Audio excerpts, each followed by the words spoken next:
अस्सलाम वालेकुम, मैं हूं अली और आप देख रहे हैं टेक्निकल अली जट यूट्यूब चैनल।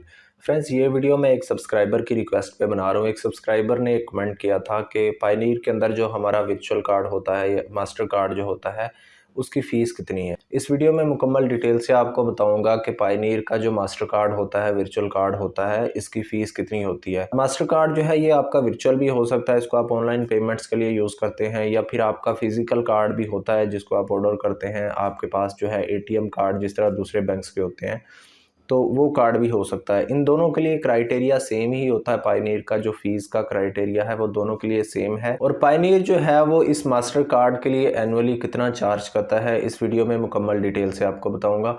वीडियो में आगे बढ़ने से पहले मेरी आपसे रिक्वेस्ट है कि मेरे चैनल को सब्सक्राइब कर लें और बेल आइकन को लाजमी प्रेस करें ताकि आपको इस तरह के वीडियोस के नोटिफिकेशन मिल सके। तो फ्रेंड्स, यहाँ पे बात करते हैं पायनीर के मास्टर कार्ड की। पायनीर के अंदर जो कार्ड होता है इसको हम मास्टर कार्ड बोलते हैं। ये आपके पास वर्चुअल कार्ड भी होता है, फिजिकल कार्ड भी होता है।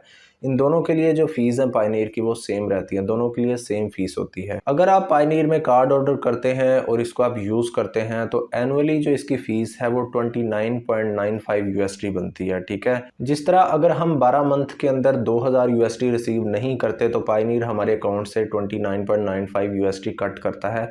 सेम वैसे ही एनुअली पायनीर आपको पायनीर कार्ड जो है उसकी फीस चार्ज करता है अगर आप इसे यूज़ करते हैं। मैंने पायनीर टीम से बात की थी, उन्होंने मुझे बताया कि अगर आप अपना मास्टर कार्ड यूज़ नहीं करते, अगर आपका पायनीर कार्ड एक्टिव है, इसको आप यूज़ नहीं करते, तो फिर पायनीर आपके अकाउंट से चार्ज करेगा लेकिन आपको रिफ़ंड कर देगा। अगर पायनीर ये देखेगा कि आपने जो है कोई भी ट्रांजैक्शन वगैरह नहीं की अपने कार्ड से, तो ये फ़ीस जो है आपके अकाउंट से डिडक्ट करने के बाद आपको रिफ़ंड मिल जाता है। ठीक है, अगर आप अपना पायनीर कार्ड यूज़ करेंगे तो फिर पायनीर आपसे एनुअली 29.95 यूएसडी चार्ज करेगा। बेशक आपके पास वर्चुअल कार्ड है या फिर फिजिकल कार्ड है, दोनों के लिए सेम फीस आपकी चार्ज होगी पायनीर में। और इसके अलावा जो पायनीर के अंदर फीस होती है वो एनुअली अकाउंट मेंटेनेंस की फीस होती है। यानी कि अगर आप 12 मंथ एक साल के अंदर 2000 यूएसडी अपने पायनीर के अंदर नहीं रिसीव करते तो पायनीर आपके अकाउंट से ऑटोमेटिकली 29.95 यूएसडी जो है वो डिडक्ट कर लेता है। अगर आप पायनीर में ऑनलाइन पेमेंट्स के लिए पायनीर वर्चुअल कार्ड या फिजिकल कार्ड ऑर्डर करना चाहते हैं तो इस टॉपिक पे मैंने ऑलरेडी वीडियो अपलोड की हुई है। वो वीडियो देख के आप मुकम्मल तरीकाकार सीख सकते हैं कि किस तरह हम पायनीर के अंदर मास्टर कार्ड ऑर्डर करते हैं और इसको किस तरह हम एक्टिव करते हैं प्रॉपरली। अगर आपको ये वीडियो अच्छी लगी तो काइंडली इसको लाइक कर दें, चैनल को सब्सक्राइब कर दें।